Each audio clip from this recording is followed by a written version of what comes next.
बिस्मिल्लाहिर्रहमानिर्रहीम। Students hope you are fine and doing well. आज हम डिस्कस करने लगे हैं सोशलाइजेशन के जो एजेंट्स हैं, जो कि रोल प्ले करते हैं इंडिविजुअल की पर्सनैलिटी को डेवलप करने के हवाले से। उसमें हमारे पास फैमिली है, पीयर ग्रुप है, एजुकेशन है, मीडिया है और रिलीजियस इंस्टीट्यूशंस हैं। ये सारे के सारे इंस्टीट्यूशंस एक रोल प्ले करते हैं एक इंडिविजुअल की पर्सनैलिटी को डेवलप करने में, जिसके ज़रिए वो सोसाइटी के नॉर्म्स और वैल्यूज़ को लर्न करते हैं।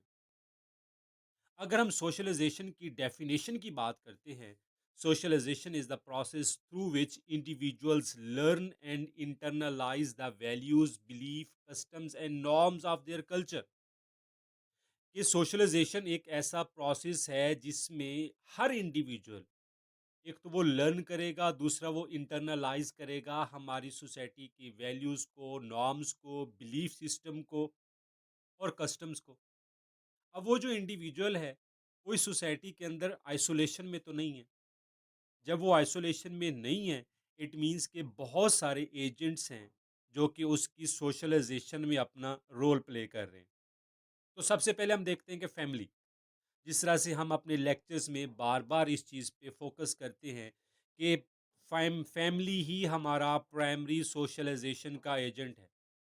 क्योंकि जब हम इस दुनिया में आते हैं, जो इन्वायरमेंट हमें मिलता है, जो हमारी फैमिली की वैल्यूज़ होती हैं, लैंग्वेज होती है, या जो हमारी अपनी फैमिली की सोशल नॉर्म्स होती हैं, हम उनको अपने चाइल्डहुड से ही लर्न करना शुरू कर देते हैं और वक्त के साथ साथ वो हमारा एक कोर बिलीफ बन जाता है फैमिली के अंदर। इस तरह से फैमिली क्या करती है कि फैमिली का जो भी कल्चर होता है, वो ट्रांसफर करती है from one generation to another generation.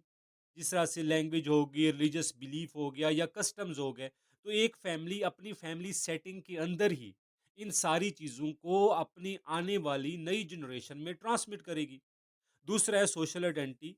Identity उसमें क्या करती है फैमिली? फैमिली आपको एक सोसाइटी के अंदर सोशल आइडेंटिटी प्रोवाइड करती है कि आपका जेंडर क्या है, आपके जेंडर के साथ-साथ आपके रोल्स क्या बन जाते हैं, आपकी एथनिसिटी क्या है, आपका रिलीजन क्या है, आपकी सोशल क्लास किस तरह की है, आप कहाँ पे रहते हैं।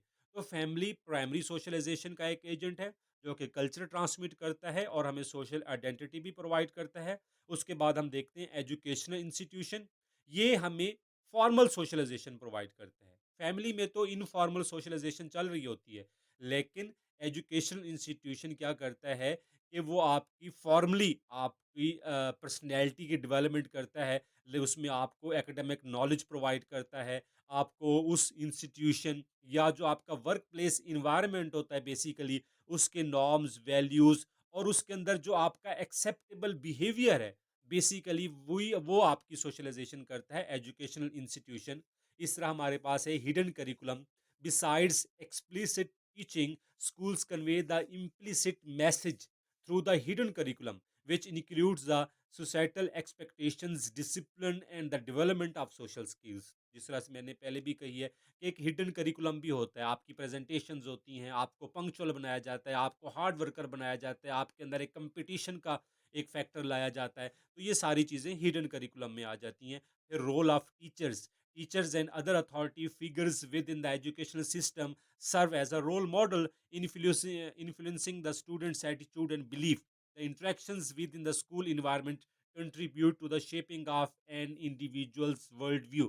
कि टीचर आपके लिए रोल मॉडल होता है, वो आपको गाइड कर रहे होते हैं कि आपकी लैंग्वेज, बॉडी लैंग्वेज किस तरह की होनी चाहिए, आपका बिहेवियर किस तरह से होना चाहिए, आपका एटीट्यूड किस तरह से होना चाहिए, आपने चीज़ों को या प्रॉब्लम्स को किस तरीके से सॉल्व करना है। ये बेसिकली सारा कुछ आपको एजुकेशनल इंस्टीट्यूशन ही बता रहा होता है। उसके बाद हम देखते हैं कि पीयर ग्रुप।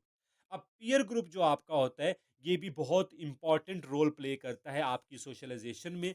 जो भी उस पीयर ग्रुप का एटीट्यूड होगा, बिहेवियर होगा, या जिस तरह के लोगों के साथ आप इंटरेक्शन करते हैं, आपकी पर्सनैलिटी भी उस तरह की ही डेवलप होना शुरू हो जाती है।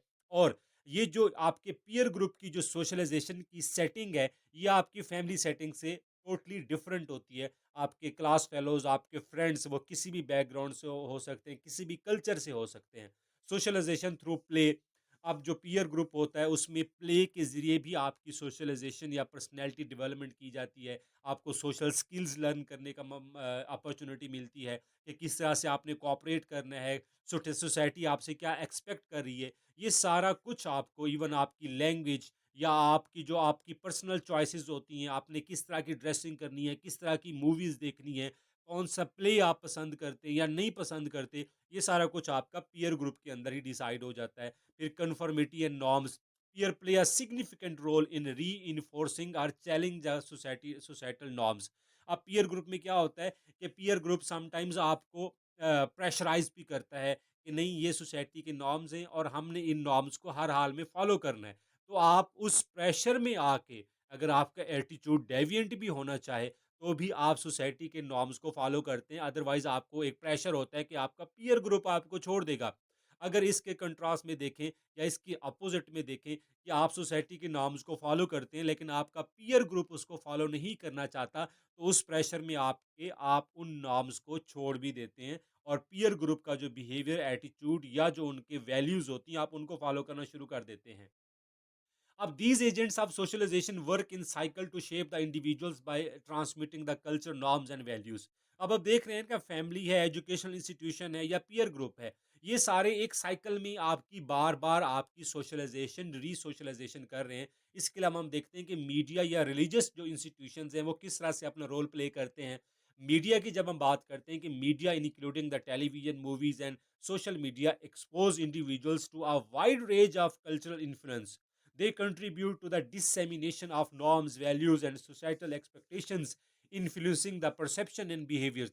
कि मीडिया भी उन चीज़ों को बार बार रिपीट करता है, कहीं पे उन नॉर्म्स को फॉलो किया जा रहा होता है, कहीं पे उन नॉर्म्स को फॉलो नहीं किया जा रहा होता, लेकिन बार बार एक चीज़ का फोकस होता है कि आपने सोसाइटी के नॉर्म्स को फॉलो करना है। अगर आप अच्छा काम करेंगे, हार्ड वर्क करोगे, तो आपके पास अच्छी जॉब्स होंगी, अच्छी अपॉर्चुनिटीज़ होंगी। तो मीडिया भी डेफिनेटली हमारी पर्सनैलिटी को डेवलप कर रहा होता है। और रिलीजियस इंस्टीट्यूशंस की जब हम बात करते हैं, तो डे वन से ही जो हमारा रिलीजियस बिलीफ या प्रैक्टिसेस होती हैं, जो कि हमारे लिए हेल्पफुल होती हैं कि हमने किस तरह से मॉरल या एथिकल वैल्यूज़ को लर्न करना है, किस तरह से हमने अपना जो बिहेवियर है वो लोगों के साथ ठीक रखना है, क्योंकि जन्नत और दोज़ख का जब कॉन्सेप्ट आ जाता है, तो लोग अपने बिहेवियर को खुद ब खुद ठीक कर लेते हैं। इस तरह से आपके अंदर एक कम्युनिटी के अंदर वॉलंटियर वर्क करने की एक सेंस पैदा होती है, या आपको फील होता है कि हाँ, आई एम मुस्लिम, ये मेरी कम्युनिटी है, ये मेरा मुल्क है, ये मेरा मज़हब है।